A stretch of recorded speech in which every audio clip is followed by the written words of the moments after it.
Hello my drunken Buddhas, welcome to the video. I'm Ben, and today we're going to be talking about Alcoholics Anonymous and 12-step programs and why they work and maybe where they don't work. And we're going to be taking a trauma-informed and more spiritual perspective today, right?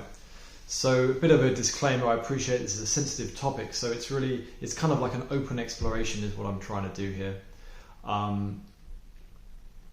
Of exploring, AA is a fabulous resource for so many people, yet there have been a lot of developments recently, I say recently, the last 10 years or so, in our understanding of addiction and how it works and how to treat it and how to work with it, that I have learned and found to be missing from AA, and I wanted to sort of augment AA with that perspective, but also help us to understand why it does work, where it does work, right?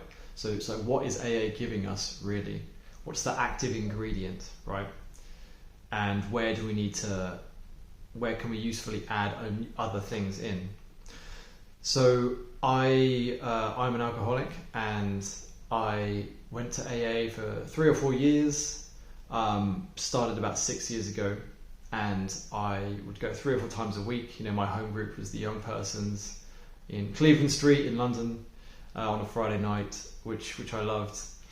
And I've had different sponsors, and I've gone through the steps a couple of times. I've read the literature. I've been to the European Young Persons Conference a couple of times, been to Lundipar, the London Young Persons a few times. So I've been around in AA. I know what it's about. And in this video, we're basically going to look at quick look at what addiction is, then where AA helps us to work with it, and where there's a piece of the puzzle missing, and then what we can do about it, right?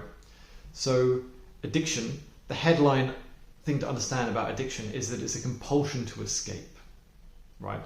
It's sort of escaping from the feelings, sensations, energies, emotions in the body. These are the key things to remember: the compulsion to escape from the body.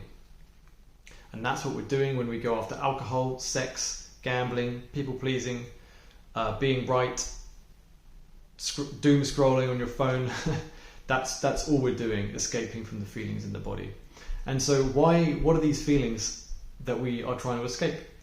Well, you can think about it using the phrase nervous system dysregulation, or another phrase I like to use is survival stress, or unresolved emotional experience, unresolved life experience. And what these terms are all pointing towards is this idea that as you go through life, there are certain situations which feel threatening to you, particularly when you're small, when you're unsafe. And your body creates survival responses. It generates a fight response, a flight response, a freeze, a fawn. So you'll either get angry or feel scared and try and run away, or you'll freeze and make yourself small, or you'll fawn and you'll people please. And these are all attempts to get you to safety. But oftentimes they're very overwhelming, or we don't have the capacity to contain them, or other people will make us shut them down because they're uncomfortable with our anger or sadness or fear or whatever it might be. Or we're just in a classroom in school, and so it's inappropriate to act in this way, to go into a full flight response and just run away from the school. They don't let you do that. So you have to repress it. You have to push it down into your body. And it doesn't just disappear when you do this. It goes into the muscles, the fascia, the tissue, the nerves, and it sits there as a kind of like a potential energy, a potential readiness. Because what it's done is it's arisen, it's come into being to help you feel safe, but then it's been interrupted, right? And pushed down, so it hasn't been able to complete the cycle, complete its mission, which is when it would then relax. So it's never fully relaxed. And what happens is that we end up with hundreds of these loops of survival responses that haven't been able to complete. And they're in this state of readiness, like looking for danger, thinking your body in the present moment still feels in some way like it's in these dangerous, unsafe moments in the past. And an unsafe moment, it could be something as simple as, being confused or not knowing what to do, or just not having your mum hold your hand. That's when you're 3 years old, that can be terrifying. And so there's this chronic sense of unsafety in the system, essentially, in various ways. Chronic fight, freeze, flight responses that are all there simultaneously in different layers. And this can feel like this can feel very normal. You can be completely normalized because you feel this way all the time. So you just think it's how you are. It's just what life feels like. But no, this is like a background hum of suffering that's constantly there. And that is what the compulsion to escape from is all about, right? That's why we drink. Because when we drink, these survival responses relax. Says, it releases temporarily and we feel better. And this has nothing to do with the alcohol. It's all to do with the survival responses and how tight and constricting they are. This brings us to why AA works. If that's the root driver of addiction, how is AA helping us? Or any other 12-step program? It's all about co-regulation. So co-regulation is how the human's main strategy for regulating their nervous system by themselves, right? It involves attuning to another person's nervous system as a way of helping regulate our own. So you ideally want to co-regulate with someone who's very regulated themselves, someone who's feeling very grounded, centered, they're not triggered, they're maybe that their body's pretty clear, and they're able to be very open, non-judgmental, right? And they can hold space for you and listen, right? And they won't react or try and make it about them and so on and so forth. So if you're really triggered and you're really angry or ashamed or something, and you're with this other person, you're co-regulating. Their presence helps you to sort of slowly bring your nervous system back into balance.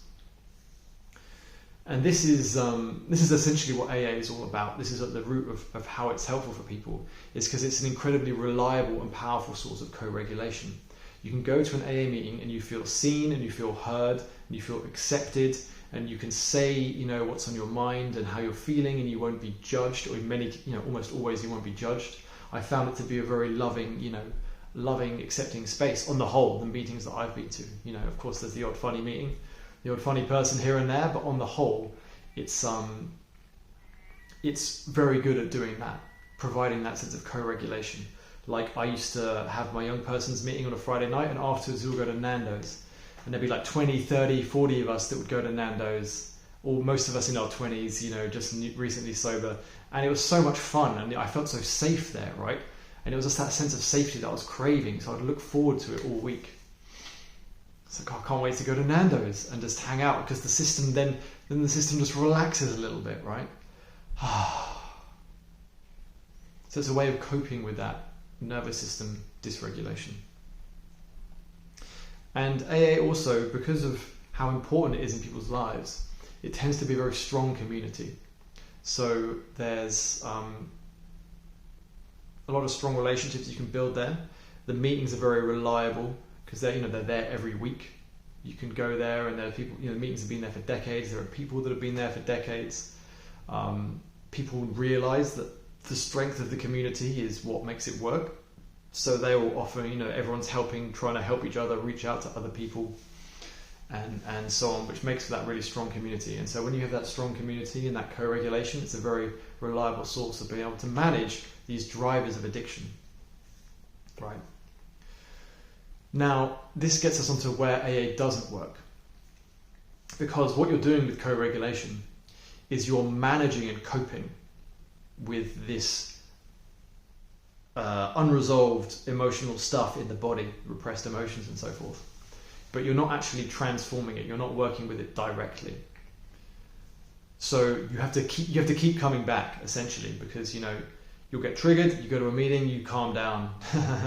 There's all this stuff going on in the body. You feel ashamed. You feel triggered. You go to a meeting, you calm down. You ring a sponsor, you calm down. But you're constantly, you're just riding the waves of this emotional roller coaster.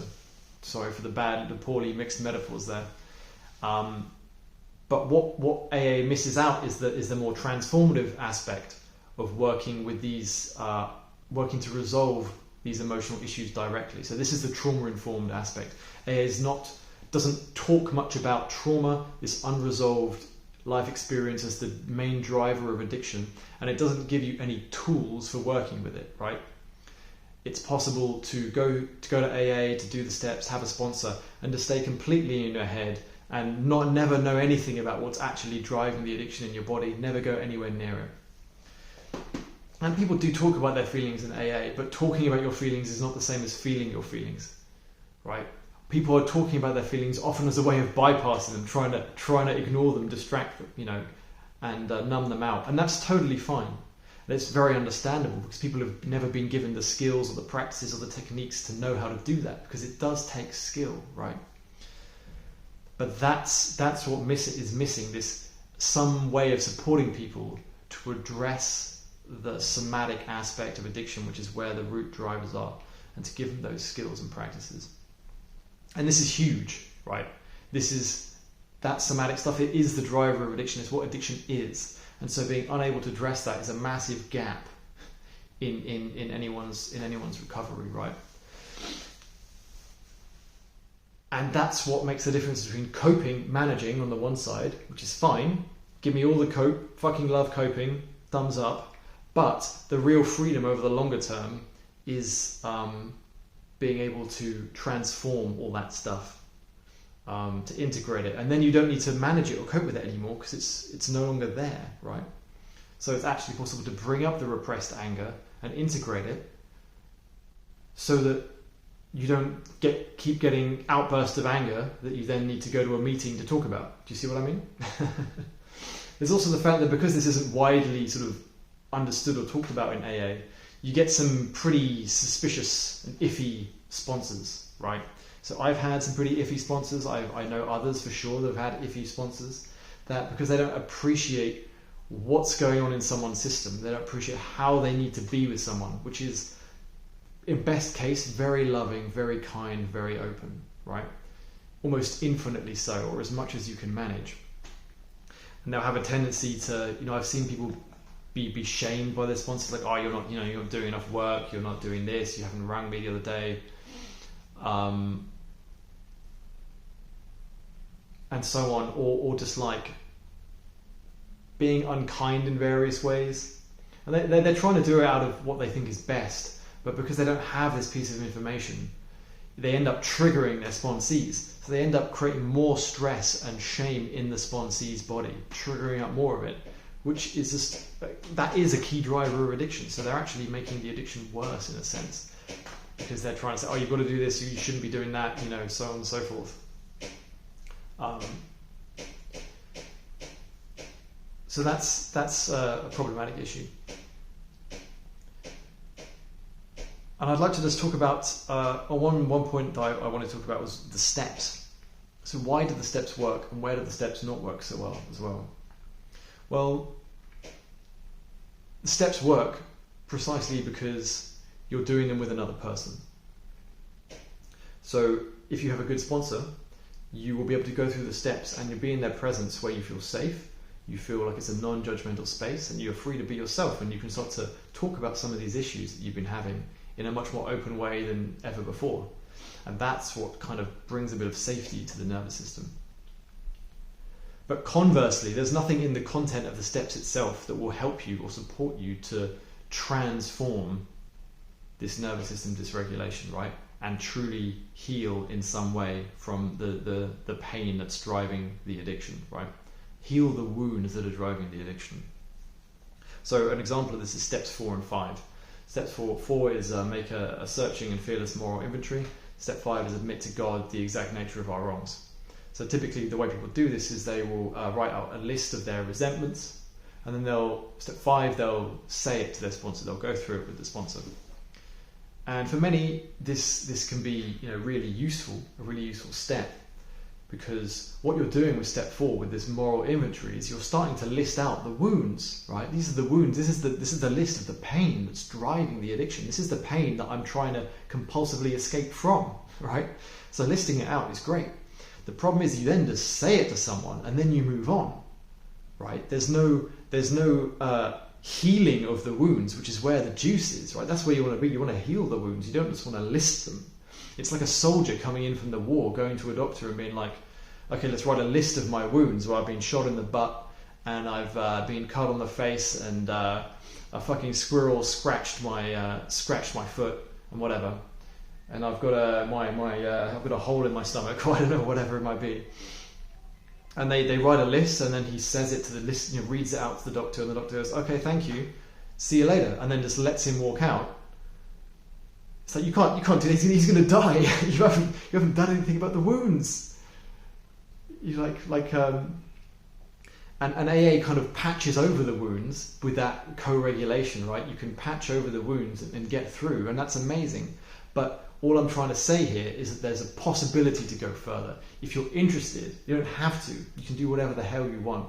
If you're interested, it's possible to bring in more practices that actually address the root of addiction more directly, right? And there's one more subtle point I'd like to make about AA is that, and this is quite a subtle one, but it takes on this idea, a very strong identification as an alcoholic, and that there's nothing that can be done about that, right?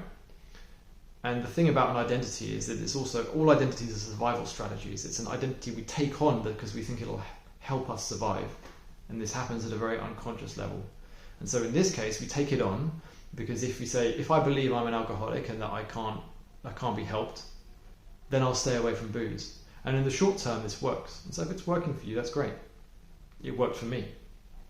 But what happens in the longer term is that because you believe at a very deep level that that's what you fundamentally are, you will unconsciously sabotage and judge and push away anything that could help you transform and heal those wounds, right? That would make you that would threaten that identity as being someone who's permanently, this thing, like a wounded alcoholic or addict or whatever it might be. So actually when people, when you might have an opportunity to do things that would help you, free you from your suffering and your pain, you'll push them away because they threaten your identity and your survival strategy. And so it's like an unconscious self-sabotage that happens, which in the short term is helpful, but in the long term can kind of keep you very, very stuck. And I see that quite a lot in AA. A lot of people who are very stuck. And if that works for them, then who am I to judge? Not at all. All I'm saying again is that if you feel a little stuck, this might be why. So what do we do? Well, there's no reason to change much. You have to leave AA or anything like that, 12-step. All I would say is that there's an opportunity here to add some more somatic practices and learnings into your recovery, right? Because you can learn about trauma in the nervous system and addiction. You can learn about nervous regulation exercises, and most importantly, you can start to get in touch with your body, doing resourcing and grounding exercises, doing yoga.